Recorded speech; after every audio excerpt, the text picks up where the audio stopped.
You were probably as surprised as I was a few months back to find a rather chubby-faced man with an aggressive pout staring out of virtually every music paper and magazine.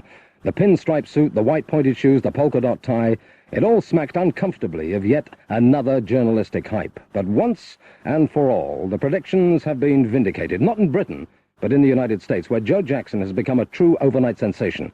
So huge is the Jackson bandwagon already that he's just about to embark on a nationwide tour of America, and he looks set to reach the superstar status that has eluded Elvis Costello and many of the other leaders of the British so-called New Wave.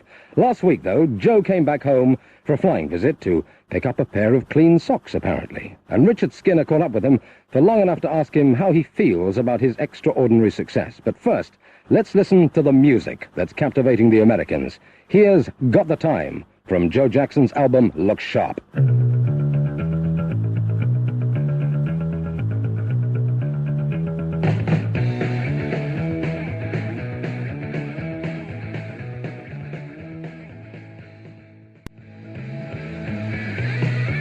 The music of Joe Jackson there, a track called Got the Time from his first album, Look Sharp, an LP that's going down pretty well in the United States of America at the moment.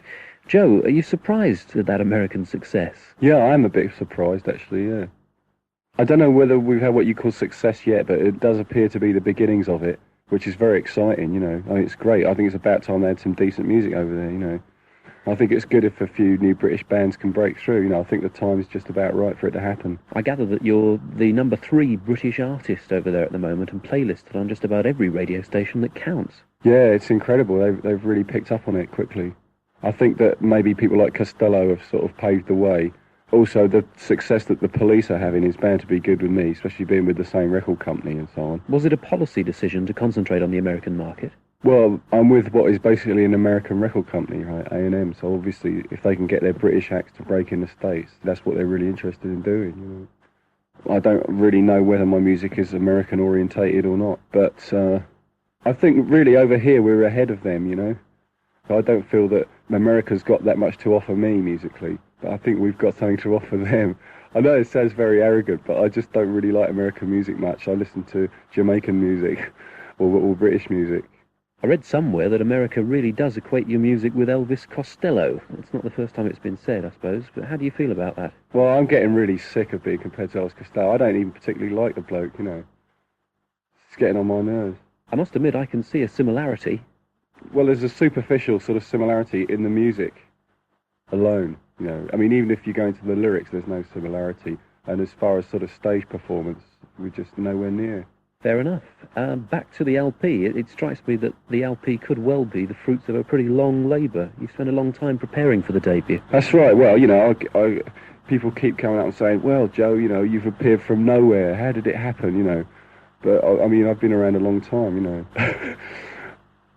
I mean, I've played piano in pubs and things. I've backed cabaret. I've played in groups, you know, playing top 20 material. Played working men's clubs and all that sort of thing. And I've played in sort of hopelessly doomed from the start rock bands playing their own material that no one would book, you know. I decided quite early on that I'd rather be in a band earning 10 quid a week or something than in a factory earning 60, you know. So it was just a matter of time, really. I mean, I guess I always felt that sooner or later, if I kept at it, I'd be successful. I'd like to talk a bit about the way you write songs and what you try and make them do, Joe, because it strikes me that they're rather sort of ironic commentaries on the world. Yeah, that's a pretty good summary. A lot of them are very ironic. A lot of them are commentaries on things that are happening around me. And some of them are more personal than others. I've been writing songs for years, and it's only over the last 2 years, I suppose, that I feel sort of proud of them. There's a very subtle balance of songs on the LP, actually. Some of the songs seem really cynical, but others show that you can laugh at the world, too. Yeah, this is one of the ways in which I'm not like Elvis Costello. I believe in having a sort of sense of humour, you know. Quite often people try to take them more seriously than they should be. Well, tell us about one song that I reckon really stands out on the album, Happy Loving Couples. What are the thoughts behind that one? The usual thing is that people think that it's like taking an easy knock at an easy target, you know what I mean? Like saying, this is all about being terribly lonely because all these people are walking around in sort of happy bliss in couples, you know, and I'm by myself, you know. It isn't really about that. It sort of is, but it's an ironic sort of way of looking at it. It's not sort of self-pity thing. And it just sort of asks the question of whether maybe some of these happy loving couples aren't as happy as they seem. And there's a line in the song that says, I want to really be what my friends pretend to be, which really sums it up. You know, like some of these people just aren't genuine. And if I'm going to be one of a happy loving couple, I want it to be genuine, you know. I just been to see my best friend. He's found another girl. Says she's just about the best.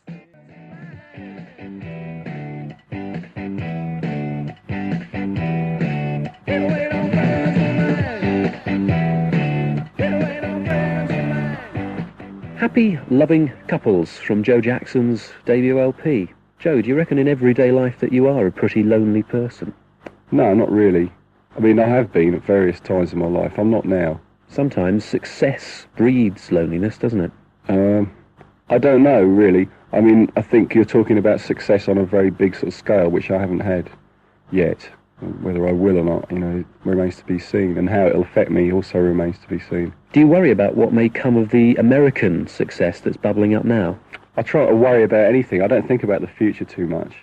The only thing I ever do worry about is that my music might somehow get worse, you know what I mean? I'd hate to think that there'd be any diminishing of my creative sort of powers or whatever. But I think that's a natural sort of worry, you know. Like you done an album, you think, well, that was pretty good. Now I've got to try and make the next one just as good or better. And I feel a sort of pressure to keep on doing that, you know. But I think that's just a natural sort of fear. Like if you drive a car, you're always subconsciously afraid it'll crash, you know. It's like that, I think. I've got a feeling that you're going to drive your musical car pretty safely, actually, Joe. Looking ahead, in fact, you've got a new single coming off the album, haven't you? That's right. It's going to be out. When's it going to be out? Second week of April, I think. And it's going to be a 10-inch white vinyl single with a free badge. My goodness, there's marketing for you. What's it going to be? It's One More Time from the album. And the B-side is one we haven't released before. It's one we recorded at the same time as the album that didn't get onto the album. All right, One More Time. Any story behind that song? I think it's pretty self-explanatory, actually. It's basically about your girlfriend tells you where to get off, you know, and you can't believe it. But tell me one more time as I hold your hand that you don't love me.